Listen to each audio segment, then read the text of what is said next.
Ne, aš tau nespoilinsiu, aš tik tai pradžią papasakosiu. Tai ten, žinok, tas DiCaprio, kaip pardavė tas visas vasaras, ane, ir jie į tą laivą įsėdo.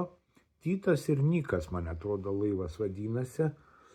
Jo, ir ten visa chebra jų, žinai, iš Norvegijoje, jie ten žuvų fabrike, kai dirbo, ta prasme, Šrėkas, Van Damas, Schwarzeneggeris, Bruce Lee, visi, tokie geri žmonės susirinko ir jie plaukė, o ten kitoj kajutėj Žana Dark plaukė, ta kur, po to tada jinai dar su galva buvo, jo.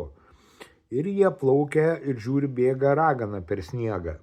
Arba galim komediją tą pažiūrėti. Ten, lapė ten vilkui pasakė, kad reikia su uodega, įmerki uodegą į eketę ir gali žuvis gaudyti.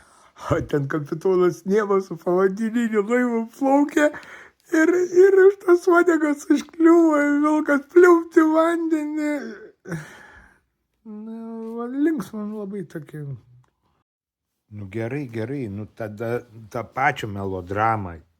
Iškepė seneliai tą vištelę ant iešmo, įbėga Gaidelis, isterikuoja tenai, viską galvoja, kad jo žmonos nebėra, o ten pasirodo visai ne jo vištelę iškepė, ten kažkokia priklydusi buvo pas senelius, o visi sėdi prie stalo ir alų midų gėrė ir viskas laimingai pasibaigė.